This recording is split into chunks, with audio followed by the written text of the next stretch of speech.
பாஸ்கு காலத்தின் 47ஆம் நாள்.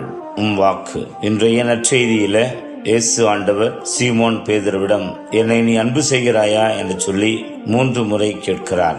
இந்த உரையாடலிலே நாம் பேதுருவின் தயக்கத்தை பார்க்கிறோம், இயேசுவின் பேரன்பை பார்க்கிறோம். இயேசுவின் திரு இருதய மாதத்தினுடைய முதல் வெள்ளிக்கிழமையாக இன்று நாம் இயேசு ஆண்டவர் தனிப்பட்ட விதத்தில் தன்னுடைய தனி அன்பின் மூலமாக இன்னும் நெருக்கமாக வா என்று சொல்லுகிறவர். அடுத்து அதோடு கூட சாதாரண நிலையில் நிறுத்திவிடவில்லை, மாறாக என் ஆடுகளை பேணி வளர் என்று தலைமைத்துவ அதிகாரத்தை அவருக்கு கொடுத்து அவருடைய தகுதி இன்மையிலும் அவரை தகுதியுள்ளவராக மாற்றுவதை நம்மால் பார்க்க முடிகிறது. இன்று பாவப்பட்ட மானுடத்தையும் அவரை விட்டு பிரிந்து செல்லுகிற அவரது பிள்ளைகள் ஒவ்வொருவரையும் அவருடைய திரு இருதயம் என்னிடம் திரும்ப வா என்று சொல்லி நம்மை நோக்கி அழைப்பு விடுக்கிறதாகவே இருக்கிறது. பேதுருடைய நிலையிலே பார்க்கிற போது எப்படி அவர் தன்னுடைய நிலையை உணர்ந்து தகுதியின்மையை உணர்ந்து, ஆண்டவரே நான் அன்பு செய்கிறேனே, இது குறைபட்ட அன்புதான், இதற்கு மேல் சொல்வதற்கு ஒன்றும் இல்லை என்று சொல்லி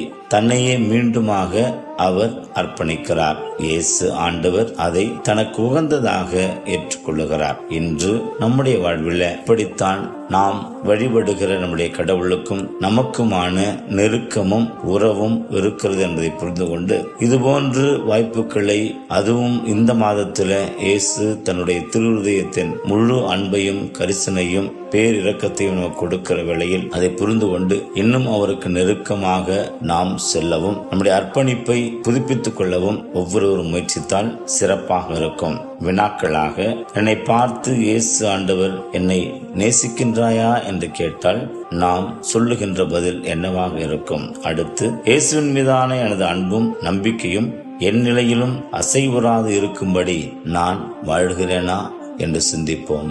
அல்லேலூயா.